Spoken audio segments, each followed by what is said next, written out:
Before we kick off the show, if you're a fan of History Hack, please do what you can to support the show. We completely get that not everyone is able or willing to dig into their pockets. Times are hard, but by dropping a like, subscribing on Twitter and YouTube, and importantly, leaving a review wherever you get your podcasts, you can help the programme grow and reach more people. If you're interested in becoming a supporter, go to patreon.com/historyhack, where you'll find perks from secret Facebook groups to early release material. If you just want to leave us a one-off tip, go to ko-fi.com/historyhack. The links are in the description. And whatever form your kind support takes, know that we are massively grateful. Enjoy the show. Hello and welcome to another edition of History Hack. We've got another exciting one for you today. I'm talking to Dr. Daisy Dunn, who is a classicist and historian and author of In the Shadow of Vesuvius, A Life of Pliny, of Gods and Men, 100 Stories from Ancient Greece and Rome. But we are not talking ancient history, because Daisy has got a really interesting new book out called Not Far from Brideshead, Oxford Between the Wars. We're basically going to be talking about Oxford University during this period and basically the kind of mini war that happens within Oxford and Oxford University as an institution in between the two world wars, which I was completely clueless about until this book landed on my lap. And it's a fascinating read. Daisy, welcome to History Hack. How are you doing? Very well, thank you. How are you? I'm very well. Thanks for asking. Normally people don't care. They just sort of go, yeah, I'm fine. Can we move on and get on with the interview? Which we are promptly going to do.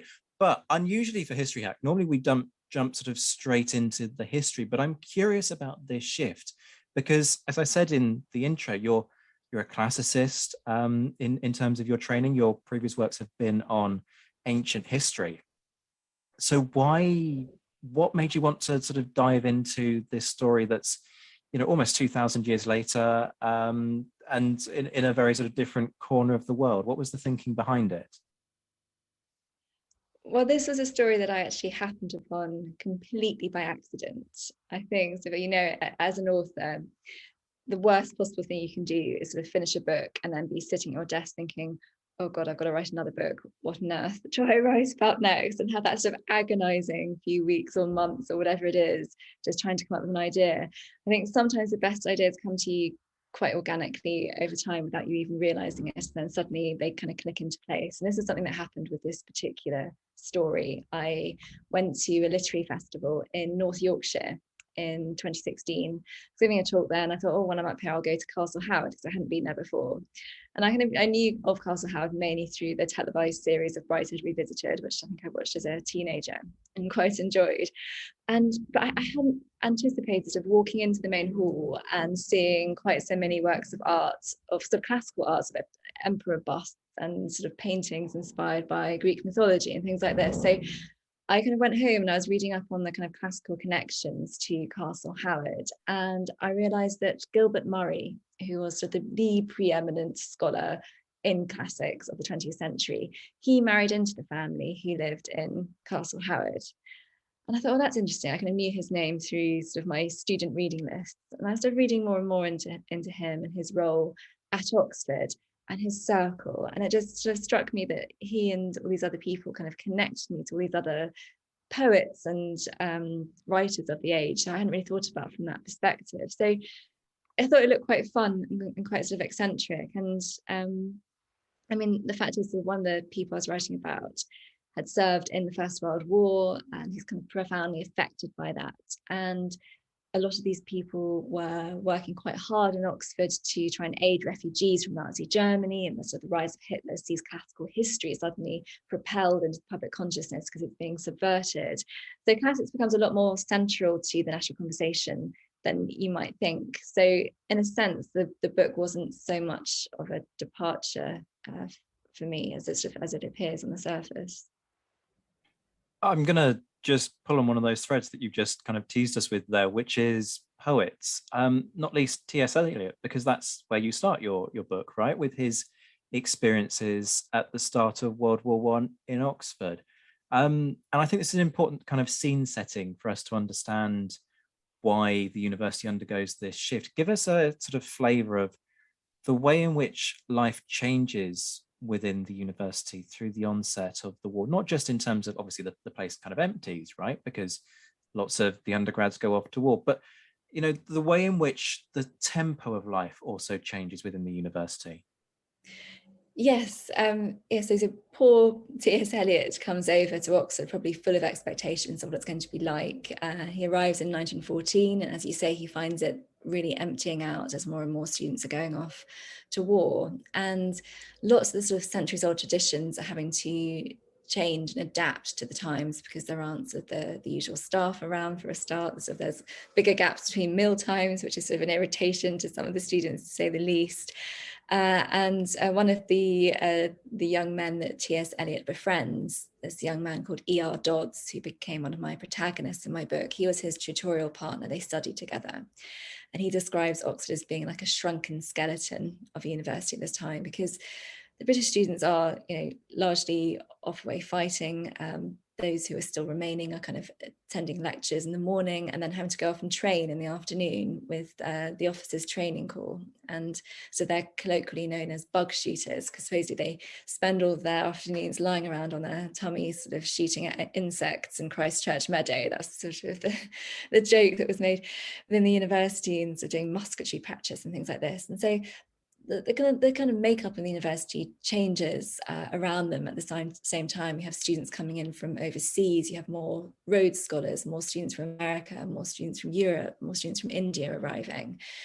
And at the same time, because there are so sort of few people filling the colleges, rumours start to swell as the war goes on. So by 1917, certainly, rumours reach certain soldiers on the Western Front that Oxford might have to close because it's not going to be sustainable.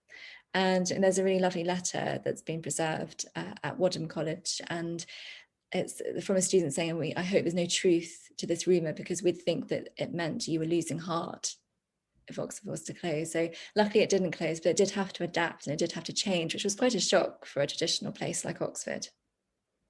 I mean, just in terms of student life and student culture, things like team sports. Think about what do we really associate in terms of sporting connections with Oxford and Cambridge, of course, is famously the boat race. But when you have this mass exodus of students, all of the clubs also must sort of wither and sort of go into, at best, hibernation, if not cease to exist completely. So do you see this sort of the student life kind of changing, and how do the students themselves try and deal with that?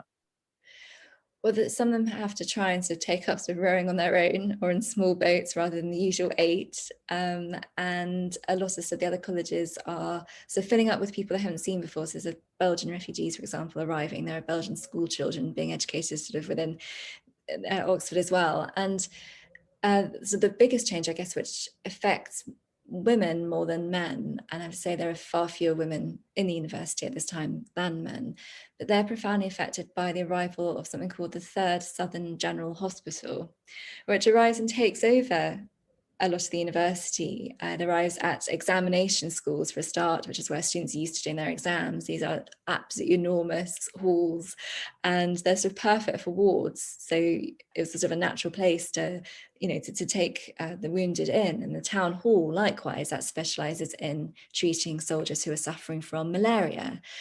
And Somerville, which is one of the 5 women's colleges at this time, that's based next door to the Oxford Radcliffe Infirmary. So they decide, the War Office just says, well, it's convenient, let's knock a wall through so that soldiers who've been treated can then kind of use that as a convalescence home.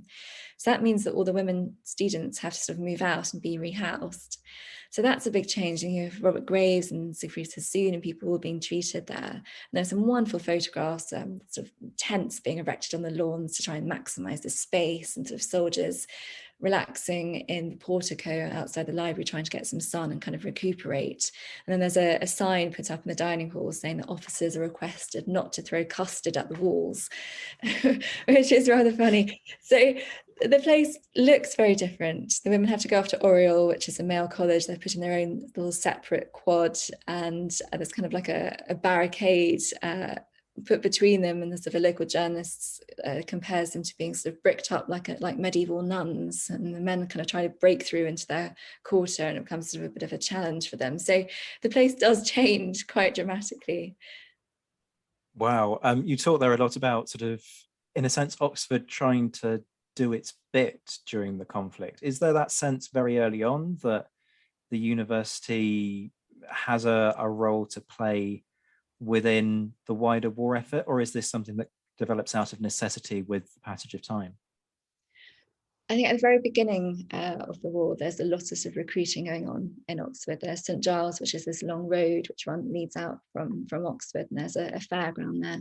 There's been sort of a fair there every September, and there's sort of a lot of recruiting happening there. Thousands of people sort of, all sign on. So it's happening early on, but sort of the hospital arrives sort of slightly later into the war. And I think there is a sort of real desire on the part of the people who are there, to do something, to feel needed. Vera Brittain, she's a great author of Testament of Youth, wonderful wartime memoir. She was one of the students at Somerville, and she said even though she was studying there and she wanted to go to Oxford, she felt like it was almost irrelevant in a way. She felt like she needed to be doing something, which is why she left to become a nurse. She later went back to Oxford. So I think there's a kind of an anxiety, and I think we can really relate to that, especially now. You kind of want to do something to help, even though you don't necessarily know the right way to do it.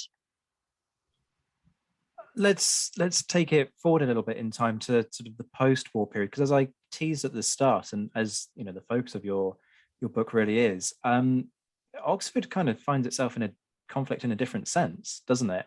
In the interwar period, as we now think of it. Of course, they don't know it as the interwar period. But you've got lots of factions, differing pressures, a move to bring about change, which in itself ends up being contested a hell of a lot more besides. So let's start with the divide within the lecture theatre, first of all. And this is the one that perhaps surprised me the most when I was reading your book, because you've got a division that you kind of really nicely illustrate at the start of, I think it's the second chapter, between those who had served and those who hadn't. Talk us through that divide, how it kind of looked and felt, and the impact that had within halls, within the lecture theatres themselves. Well, Oxford looked incredibly hierarchical after the war in a way that it hadn't before. It's a really sort of strange mix of people across the year groups, and immediately after the war, if you think about it, you have sort of schoolboys coming up straight from school, who obviously they've been sort of too young, they've come straight out of school, they're arriving in Oxford and sort of discovering independence for the first time. They're sitting next to former soldiers and officers who have been, deeply scarred in many cases by their experience. They have their own vernacular, they have their own language in which they describe things. The novelist Anthony Pohl describes them sort of describing the dining hall as mess and things like that. They sort of have their sort of army slang, which they bring to Oxford. And then you have these students who've been up all the way through the sort of rare survivals from before the war, who Maurice Bowrer, who's one of my classics dons I focus on, he describes them as the brontosaurs, the sort of the old dinosaurs who've been there from before. And I mean, this kind of weird mix and combination of people who are often quite segregated within the dining halls. It's very, very obvious to people who are there. And Vera Brittain, who I've mentioned a few moments ago, she sort of described the young men who were there sort of oscillating between this kind of profound inferiority complex in front of the officers who had fought, and this kind of determination to make themselves felt by being sort of as noisy as possible. So it sort of has a dramatic effect, I think, this gulf between the men and the boys. Do you see sort of conflict, and does it end up sort of spilling out into more than just sort of an almost cultural divide? Do you sort of see people having a little bit too much to drink, and those divisions sort of spilling over into fights in the quads or equivalents like that? Definitely so, yes. I mean, one of the things we sort of associate with Oxford, unfortunately, today is the Bullingdon Club. And that was still very much, around in this period. And you have these rather privileged students joining this group and burning each other's furniture in the college quads and sort of creating mischief and sort of handing over a check the next day, as if that would make everything all right again. And that's not necessarily sort of being carried out on students who fought and against those who haven't, but there's a kind of general atmosphere of liberation and sometimes of going too far. And I think we can look at that and we can be rightly so quite hard on Bullingdon Club type antics today, but I think in the immediate aftermath of the war we kind of see them slightly differently. We're looking at people who have been thrown into from one extreme to another, entering this kind of strange university after the trenches. It must be a very, very kind of destabilizing experience. So I think the time really had made a deep impression on the people who were there.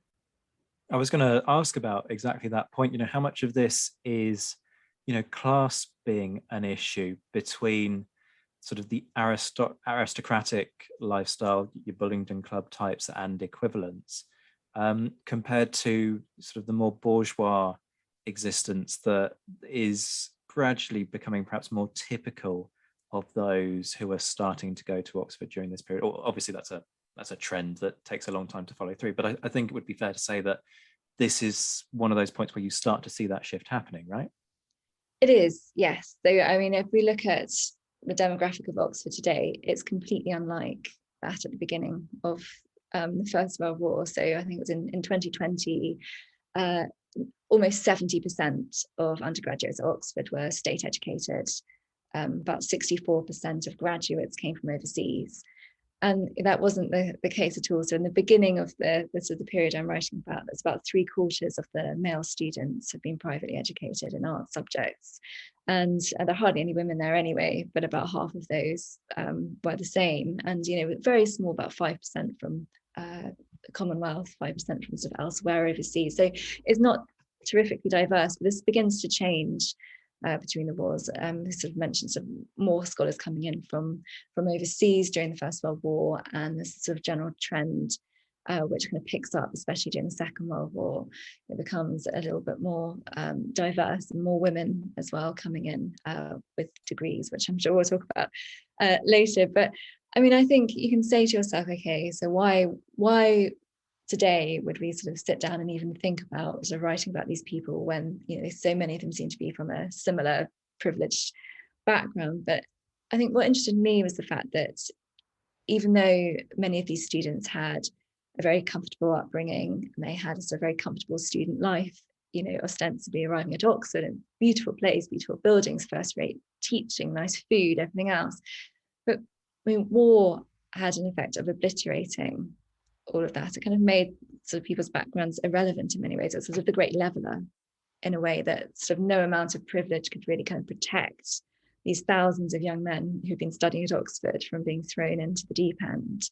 It changed that dynamic completely. And so part of what I was trying to do in my book is to look at how these young people adjusted from that hell to liberation within the city and whether that was possible. Can I ask about new ideas coming in as well during this period, particularly sort of thinking about how across Europe there are concerns about the rise of communism during this period, and today we tend to associate universities with more radical I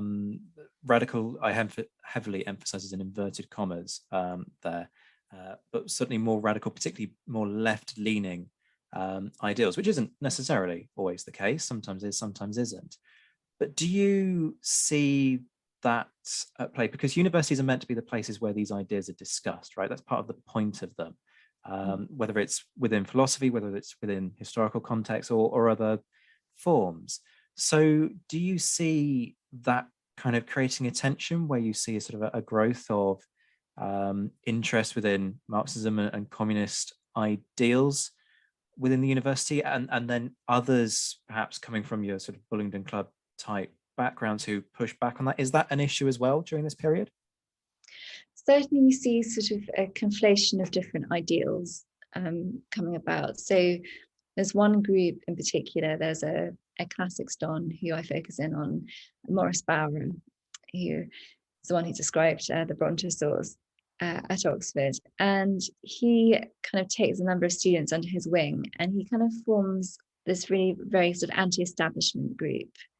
So they're sort of pushing against what they believe sort of the conservative government of the time represented, and trying to be a lot more sort of liberated in the way that they went about their own lives. And so they're pro sort of mischief. They describe themselves as being sort of very open to homosexual students, to Jewish students, to sort of whole groups of people who might feel marginalized at that time otherwise. So you have that kind of arising as a kind of undercurrent. You have, again, as you said, this sort of more traditional Burlington type representation as well. And then you have sort of a mix of other people who I think are drawing a lot on what's happening in Europe and looking at sort of European scholarship and writing. And particularly in the classical world, is Germany is the place where a lot of, sort of the leading scholarship is being produced. And there are sort of relationships being forged between German scholars and English scholars at Oxford. And I think, I mean, that's something which in some cases definitely becomes disrupted by the First World War and then the Second World War as well. So it's an interesting kind of time actually for looking at the relationships that were being forged between sort of Britain and Europe. I want to, if we may, talk about female students who you've alluded to already over the course of this. Give us a sense of the struggles that female students are facing. It goes without saying that prior to the First World War, we were in the era of the suffrage struggle, right? That only starts to change come 1918. So for these female students, trying to be recognized as equals is in itself a huge challenge. And I'm not just talking about securing the education, but also the recognition that comes off the back of it. You know, this idea that you can secure a double first in classics or whatever it might be, and then find it really hard to get employment within that field. So just talk us through those challenges and the efforts to try and overcome that. Well, the women really face an uphill struggle to be accepted and to be sort of embraced on an equal footing with the men. They'd been sort of at Oxford as students for years, but it was only 1910 that they were formally even recognised as sort of members of the university itself. And then throughout this period, they're studying the same subjects as the men. They're doing the same papers, examination papers, the same lectures, the same everything. And they don't get degrees. They get a sort of certificate at the end. And it's only in 1920 they win this sort of long campaign in order to get degrees. So degrees are sort of awarded to some women sort of retrospectively. And that's in place. I think, okay, this is a great breakthrough for women in 1920. By 1927, a quota is then imposed on the number of female undergraduates allowed to study at Oxford. So it's about 840 allowed in. So for sort of every 5 or 6 men, there's 1 woman. So, and that quota, I mean, it's raised by about 100 and something in the 1940s, but it stays in place until 1957. So, and then like a lot of the male colleges not open their doors to women until we're talking about the 1970s and 1980s. It seems it's very, very slow progress. And that sense of frustration is really reflected in women's writing at the time. You see them really sort of pushing against it. And I mean, there are like editorials in the Times and things, people saying, oh, you know, if women are really allowed to get degrees, I think they're going to have to work a little bit harder and, you know, be subject to stricter discipline than, you know, is currently in force. It's a very sort of negative attitude towards women having any kind of progress, and they're just constantly being knocked back. And I think this is frustrating for some of the more forward-looking men in Oxford as well. I mean, Gilbert Murray, this leading Greek professor at Oxford, he says that the women are actually much more extraordinary than the average of the men who are studying there, and he's irritated by it. But there's not a lot that sort of one person can do individually. There's a whole culture against them, and I think maybe that stays with them, that carries on when they try and find work later. I think particularly as a writer myself, I'm always looking at sort of the challenges that women faced who were trying to be writers in that period. And you know, there was a real kind of attitude that women who wanted to write or become journalists were aggressive or masculine, and it wasn't seen as a kind of acceptable pursuit. So it is actually very frustrating looking back on it as a woman as to how slow change was. Yeah, good job that this is a radio show, because it's at moments like this when on History Hack, some certain rude hand gestures tend to get made with reference to the patriarchy. It's just staggering, particularly what you say about how, it's as late as the 70s that some of these colleges actually open their Even the doors. 80s and some of them, yeah. Just incredible. And this idea that they're going to have to work harder because they're women. They have to work harder anyway because you're imposing a quota that means that there are fewer places for these women. So inevitably, what you were saying about that idea that actually the standard amongst the female students is higher is probably true, because you take the best, right? That's how these institutions work. And so if you've got fewer options, it's inevitable. Sorry, I'm going off on a rant. No, but I completely agree. It makes me really impassioned. I was just sitting when writing this book, I was just feeling so cross so much of the time. But I think you you need to feel cross because you have to sort of understand, what happened, and you feel just so empathetic, I think, with all of those poor women who are just trying. There must have been so many who were turned away, and being amazing women who would have been, held back. It's just incredibly frustrating. Off the top of your head, sorry, I'm just sort of throwing this one in there. Do you happen to know who the first female lecturer is at Oxford, and when she's appointed?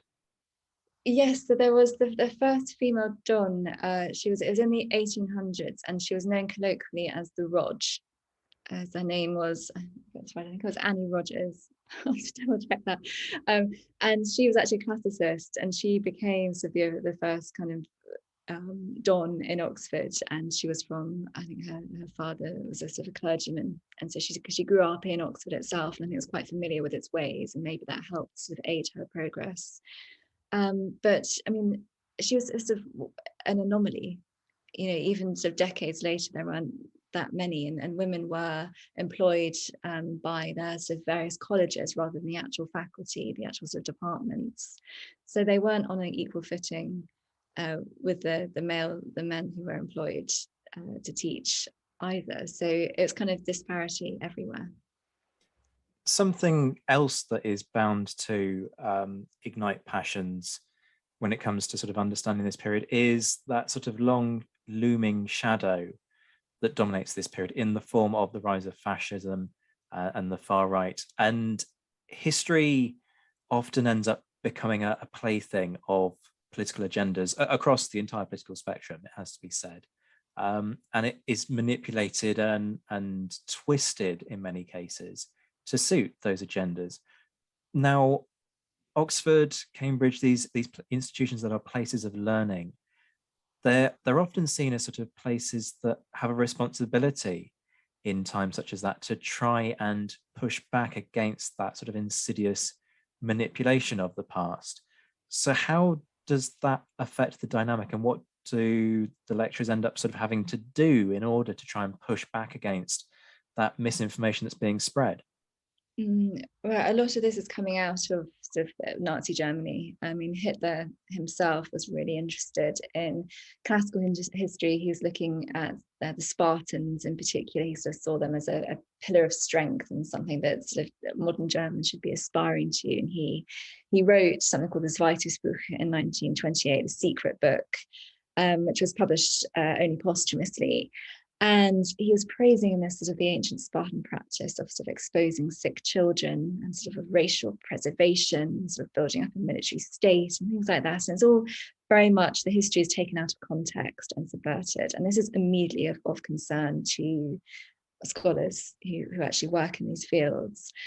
And I mean, they had to sort of try and kick back against a lot of what's happening, because even from school level in Germany, pupils are being given sort of passages of Tacitus to look at, sort of describing the Germans as being sort of very sort of robust and strong, and it's all being sort of they're being indoctrinated from a very, very young age. And it's happening sort of in the sporting world as well, where you find Hitler being sort of attracted to ancient sculptures of these sort of white marble, we actually know they were painted, but these sort of white marble sculptures of the time, and sort of looking at them as sort of figures of strength. And then Plato, again, being really heavily mined by Nazis for sort of propaganda, looking at sort of Plato's Republic, sort of arguments for euthanasia are being extracted from this, again, kind of out of their original context. And as a result of this, as a scholar at the time, he actually said something like a revulsion grew up towards Plato as a result of the way that he was being contorted in Germany. So classicists and philosophers and other scholars had a real battle on their hands to try and reclaim, to resalvage these elements of history and the historical past, and to present them as they really were. And as a scholar who said, with authors like Plato, you need to kind of arm yourself with a stout pair of blinkers, because then you can prove that Plato can be anything you want him to be. These people, the work can be incredibly malleable. So people were pushing back against this sort of real destruction and abuse, really, of classical history. And that's partly why classics become such an important integral subject in this period. Yeah, I think that's true of many sections of history where you have a significant body of source material. Certainly, I could point to 19th century figures who, if they wrote prolifically, you end up being able to take pretty much anything out of a context that it's given, and you can spin it to support any which way. So I'm not surprised in the slightest by what you say there. I'm really glad you picked up on the painted statues thing. There is a certain irony in that just complete misunderstanding of what these statues actually looked like originally. Let's move away from fascism now and talk about sort of the internal pressure, if we, rather than sort of the broader external changes in society pressure, the internal struggle within the university for the Dons.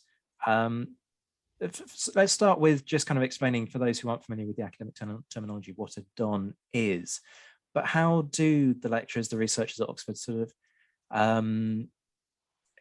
what are the points of contention between them as individuals? And perhaps, sort of give us a few examples of those individuals and the factions, if you will. Well, with Dons, I'm talking sort of colloquially about academics within the universities, about lecturers, tutors, researchers, heads of departments. And there's kind of hierarchy of those, as there is still today. You have the really senior ones, so the big cheese in my book, the Gilbert Murrays, who's the sort of Regius Professor of Greek. And this was a position that really interested me in this book, because I couldn't really think of kind of coming across something like this before. This was a crown appointment. So it was sort of steered by the Prime Minister in consultation with the monarch of the time, and it was kind of shrouded. It wasn't a position you could apply to be. You can't sort of fill out a form and say, I want to be this professor. It's something you're kind of headhunted for from the very, very top.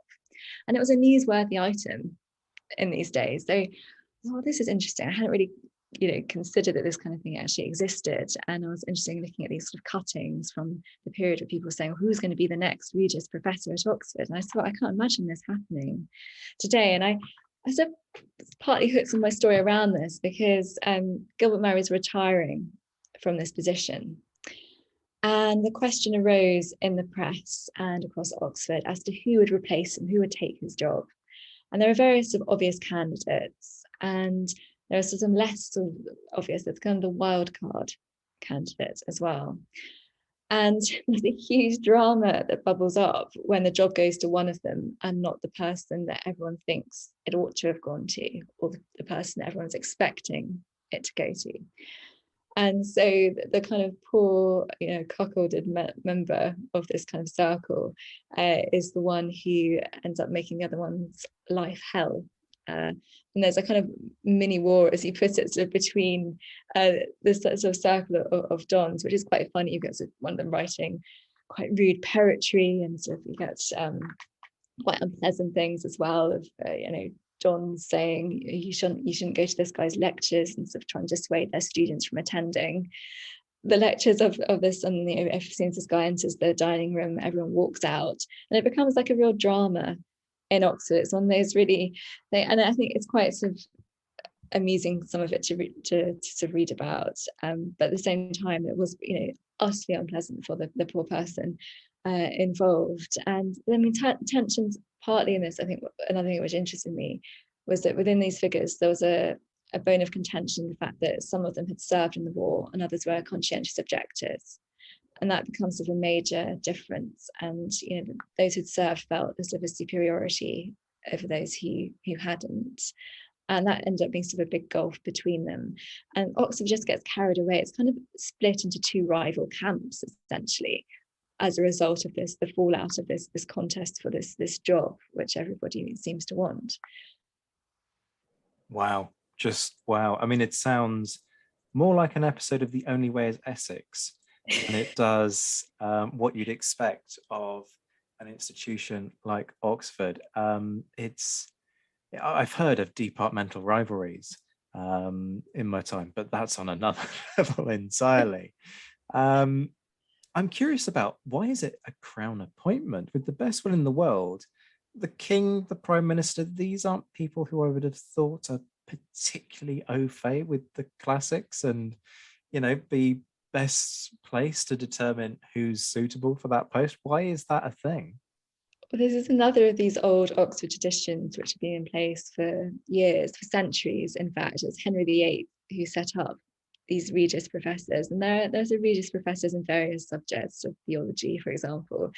And the classics one, the Greek one, was seen as the absolute sort of number one that everyone wanted. So I think in the early days, it was essentially the monarch who'd often sort of appoint someone who they thought, oh, they're jolly nice, or they're very heroic, and there's someone who gets appointed because he was very brave and undergoing a leg amputation, not necessarily because he was a great classicist.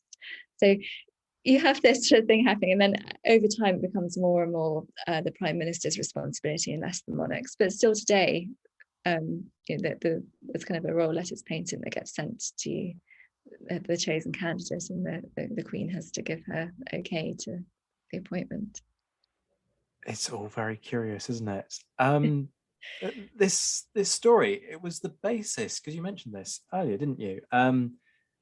Brideshead Revisited, Evelyn Waugh. This is the basis for all of that. Is that right? And am I right in thinking that some of the characters within the book were people that he actually knew within this whole thing that's playing out? So the story of this contest for the job isn't part of Brideshead Revisited, but one of the people involved in it did inspire one of the characters in Brideshead Revisited. So there's the connection. So Maurice Bowrer is one of the people who wants this job, and he was the inspiration for Mr. Samgrass in the novel, who is this rather, it's very difficult to take to Mr. Samgrass in Evelyn Waugh's novel. He's very obsequious and treacly and everything else. He's not a sort of character that you warm to. But you sort of bear in mind that Evelyn Waugh didn't really know Bowrer until later in his life very well. And when he did, they had a very sort of strained relationship, and Evelyn Waugh was quite mischievous and kind of wanted to present Bowrer in a negative light. I mean, the real Bowrer was incredibly popular with students in his time, especially as a young man, and you don't get that looking at this portrait. But this is just the sort of thing that I guess novelists do. They look at people they know when they're at Oxford. There are other characters in there as well. There's sort of Harold Acton and Brian Howard inspiring Anthony Blanche, the sort of very over-the-top character in Brideshead Revisited. And Harold Acton, we know actually he did read T.S. Eliot's poetry through a megaphone through the windows. That happens just as it does in the book.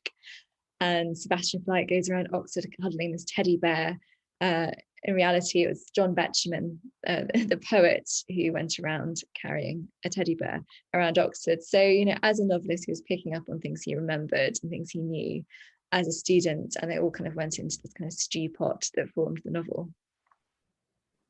Interesting. I always find it fascinating to look at that process of how authors draw on what they know as the basis for what they then write about, and it's always really interesting, whichever genre you're talking about, the extent of overlap between their lived experience and the experiences of their characters. I guess as we start to wrap this up, the obvious question, and it sounds like a simple one, is what's the outcome of it all? But I'm not sure it is a simple one to answer, because as we've sort of discussed, some of these are much bigger sort of societal transformational problems, right? So sure, you have the advent of World War II come 1939. Does that, in some senses, help to solve some of these problems? Does it move things forward that little bit faster? Does it provide sort of the sea change to bring about the resolution? Or, is this a case that actually all of these rumble on until well into the 50s and the 60s? This is a really interesting and complex question. One thing that interested me, particularly from a writing point of view, is that this whole sort of argument caused a huge amount of strife, which sort of rippled through Oxford. And I was interested in the way that this could just be sort of blown to dust and rendered completely trivial overnight, which it was initially by the coming of the Second World War. Suddenly that put everything into perspective. And people were realizing that they were fussing over, tiny little details, and these kind of, little attacks they're making on each other just didn't really matter in the grand scheme of things. But that said, you have the war, and then after the war, you're still seeing the aftermath of a lot of this, and so the enmities that people built up towards each other, it seems to be quite lasting in some cases. And I wonder if that's partly because people found it almost comforting to go back to something that was preoccupying them before the war, before the whole kind of world fell apart again, in the Second World War. It was more comforting to focus on petty rivalries and trivialities than it was to actually reflect on the big disaster and the big horror that they'd lived through. So I think maybe that's sort of part of human nature. Interesting. But as you say, in the case of sort of the push to, I'm not even going to say democratize education for women, but just to be human about the whole thing. And I'm going off into a rant. Perhaps this is something that we're going to need to cut from the final edit. But that process of change for women goes on for a heck of a long time before it's actually resolved, right? It does, yeah. So in the 50s, the quota is finally lifted, but even then, I wouldn't say that women were anywhere near on an even footing with the men. And I think there are certain quarters, even when I was a student, where I felt like in certain quarters, I felt men felt a lot more prominent and dominant in certain areas than women were. And trying to sort of get positions, I don't know, in like the junior common room, for example, I felt like some of that felt not in my particular college because I was all female in mine until the end, but in others, so through friends, it seemed quite a macho atmosphere in some ways. And I think that's probably leveled out and changed a little bit since I was a student, but I think the legacy of this has been quite long lasting. Yeah, certainly when it comes to academic appointments, that trying to secure a gender balance is an ongoing concern within not all fields, but certainly within certain fields, it remains an issue, as it does within society as a whole. Daisy, this has been such an interesting discussion. Thank you so much for joining us. So, not far from Brideshead, Oxford Between the Wars is out already. We were just discussing that it seems to be doing pretty well, which is great news. Congratulations. Folks, you'll be able to get it from the History Hack bookstore or from relevant retailers. Just as you know from my usual rants, please not Amazon, because we would like Daisy to actually see some of the profits and not Jeff Bezos cash in on, I don't know, the latest installment of rocket fuel that he requires. That rant aside, please do, one way or another, go and buy this book. It's a really interesting read. Daisy, your other works on Roman history, again, obviously widely available online, well, Roman and Greek history, I should say. But you also have a website. Where can people find out more about your work and kind of stay in touch with developments about you? Yes, my website is www.daisydunn.co.uk, and I tweet at Daisy F Dunn. And it's Dunn with a double N, folks. Full details in the description to this episode. Daisy, thank you so much for joining us. It's been great fun. My pleasure. Thank you.